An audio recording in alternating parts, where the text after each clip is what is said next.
You're watching Vexit. Today we are visiting a machinist. What's your name? Jack Roman. And what is it that you do? What is the name of your company? So this is Tuff Manufacturing, right? We essentially make bespoke machined metal pens. So we've been doing this for about 12 years and started originally making pens for military and law enforcement specifically. We kind of were the first tactical pen company, right? Or the first ones to call it that.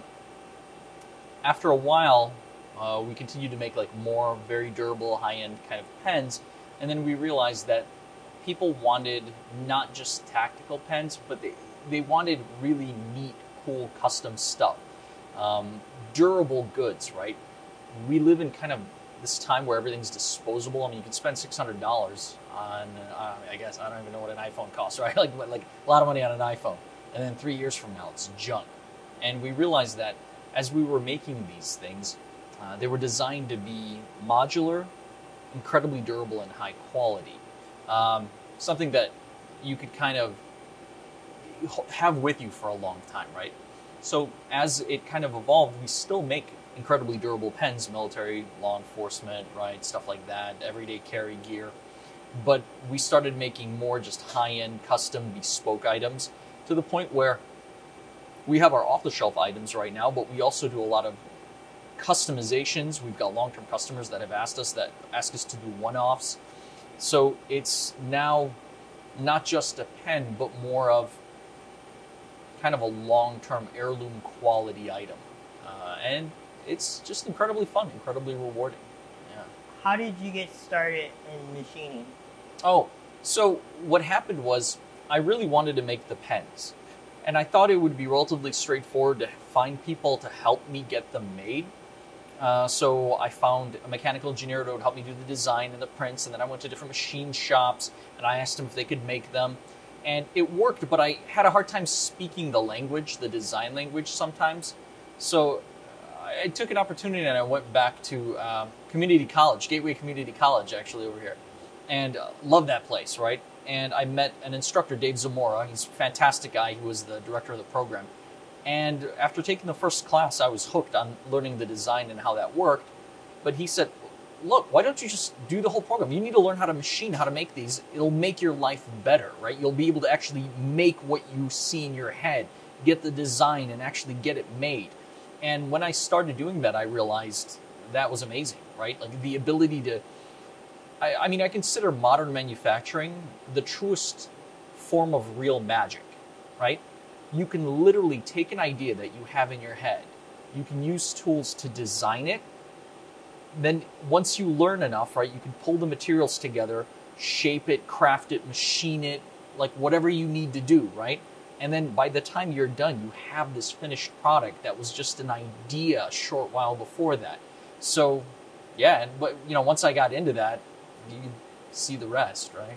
That's awesome. Yeah. So for anybody that was starting out in machining, you would suggest starting out in school would be the best place to start, or one of the best places? Well, it worked for me. A lot of guys learn on their own, right? I've got friends that bought old Bridgeports like for $2,500, kind of fixed them up, and then learned from online. There's a lot of really good online content right now. When I started, there was a lot less, right? I mean, there's just barely any. But since I've been on, a lot of guys have put some good stuff out there. Grimsmo, I don't know, he makes knives up in Canada, right? Yeah, he's got some good videos on how he makes his stuff and how his journey, how he learned. Titans, that guy. There used to be some guy out of New York. I don't know if he's still doing it. He does like CNC stuff, and you know, he's got his stuff. There's just a lot of stuff, and the whole maker movement really took off. So there's a lot more available. So yeah, I personally love school, right? Like I get a lot out of it. So going through the community college route, those classes are cheap. They're available. The instructors, I mean, these are journeyman machinists and professionals that have been doing this for years. So like learning from them is fantastic, right? And you have access to equipment that's just incredibly expensive and it's hard to get. But on the flip side, I know guys that have literally bought, you know, machines, put them into their shop, started, you know, working on it and learned it. And I'll say that I'd say probably 2/3 or more of what I ended up learning, I ended up having to learn on my own, right? The other thing is you could work at a shop, man. Like, they'll take people. You want to learn how to be a machinist? Go find a machine shop. Like, they'll take you, right? They're desperate for more people. It's one of those trades where you can really learn so much and actually create your own career if you wanted to. What are some of the benefits that you get from being able to create and provide a job for someone else and yourself? Well, so I kind of think that we live in this really weird time, right? Right now, where business is almost vilified to some degree, which is kind of a weird thing because the world doesn't work without it, right? Like, everything that we have, whether it's, like, all our stuff is made by a business, right? So creating manufacturing, right, it's very durable. Like, you're actually making something. So there's a reward there from you can actually see the fruits of your labor. 2, like, making jobs, it's phenomenal, right? Like, I mean, people need to eat, right? They need to pay the rent. So, like, growing business and industry is nice because you get to, like, we've had some fantastic people come through here, right? A lot of former military people have, like, come in here, which is probably why we swear so much, right? But in addition to that, they've gone on and some of them have taken jobs and they work in industry, right? Itzel used to work here. She started doing assembly, right? She now runs QC at a manufacturing company. Like, that's amazing, right? Another gentleman that used to work here, he's a former Air Force guy, right? He got out and then he's now working in manufacturing again, right? Like, it's just incredibly cool. So, yeah. I think that's got to be incredibly rewarding. Yeah. Yeah, it is. Yeah, it really is. Yeah. Like, and I mean, I still talk to him. That's awesome. Yeah. Yeah. So the question is, like, how does this stuff get made, right?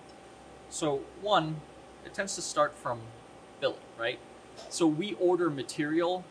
It's not ground, mostly because we don't need ground material with our equipment. And then it starts out with usually something along those lines, something's a lot bigger. We cut it down and we make what we call slugs, right? The slugs are a lot shorter, usually made to length of the pen body. And from there we make what we call blanks. Blanks are drilled all the way through, right? They're tapped on both sides. And believe it or not, this is almost a pen. Like, we could actually put pieces together and this would be a functional pen. It'd be ugly, but it would be a functional pen, right? So from here, what we do is we actually we turn the OD, right? So all the ID work is done for the blank. Once we have the blank, we turn the OD. It's a single op, right? We turn it between centers on the machine. And we even do the feature machining here for the clip base, right? So the clip is essentially a recess with 2 holes for 256 bolts. It allows us to use a couple different clip designs, and then we can turn these blanks into a couple different pens. We have a couple different lengths, like 3 different lengths, and between those 3 lengths of blanks, we can make all of the pens that we make.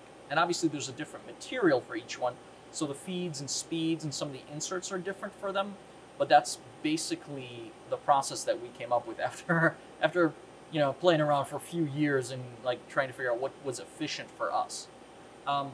Realistically, the equipment we have is good, right? It allows us to make an extremely high quality pen, but it's not designed for very high volume production. For that, we would need something called a Swiss CNC. Very expensive, and those are designed to make lots of pieces to very fine tolerance, but they're not designed to switch over.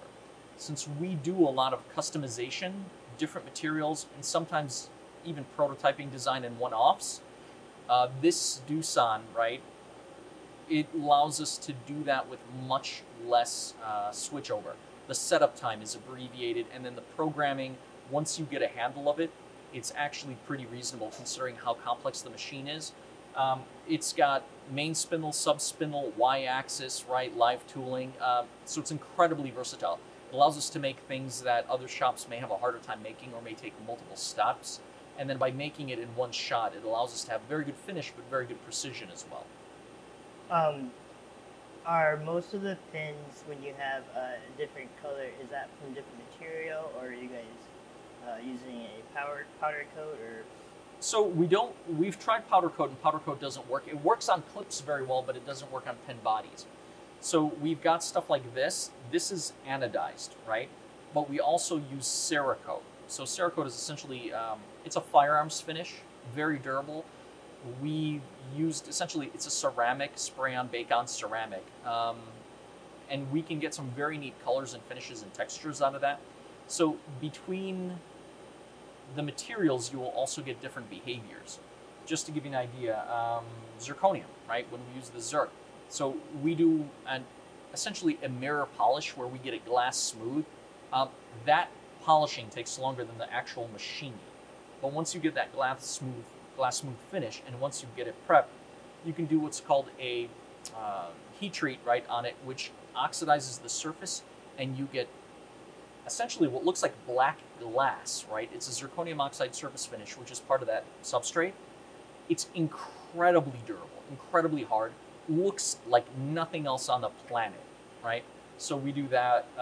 We've learned over time to do some unique finishes to both titanium, brass. We even have a copper flamed finish, which gives this beautiful rainbow color. Turns out that if you use the right gas, the right heat, and the right just kind of preparation for it, you can get amazing finishes in some of these materials. And it's just a lot of work, a lot of research, a lot of trial and error, but you can come up with some cool stuff. So yeah, coatings is part of it, but it's just one small part of it. Okay, so all the pieces that go into a pen. So these are essentially the two main components. The body, which is turned from that blank, and then this is the tip, right? So these are the two main pen parts. This is the heart of the pen. This is the 416 stainless steel mechanism.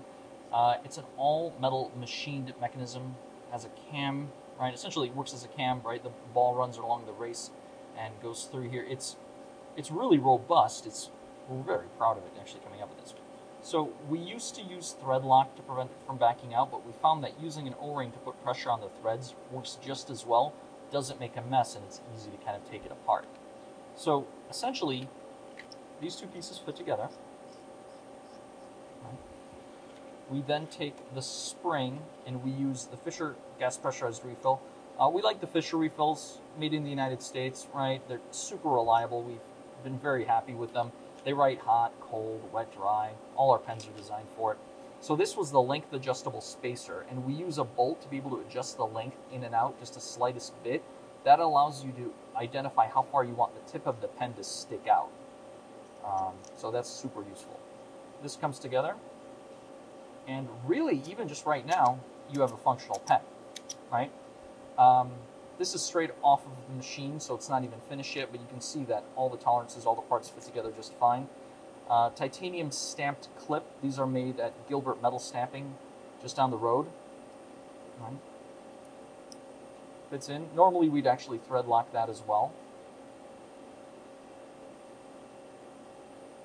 And obviously, we'd never ship it like this without the finishing, but there you go. Looks pretty awesome. easy, but there you have a Tuff Rider pen, at least in its basic form.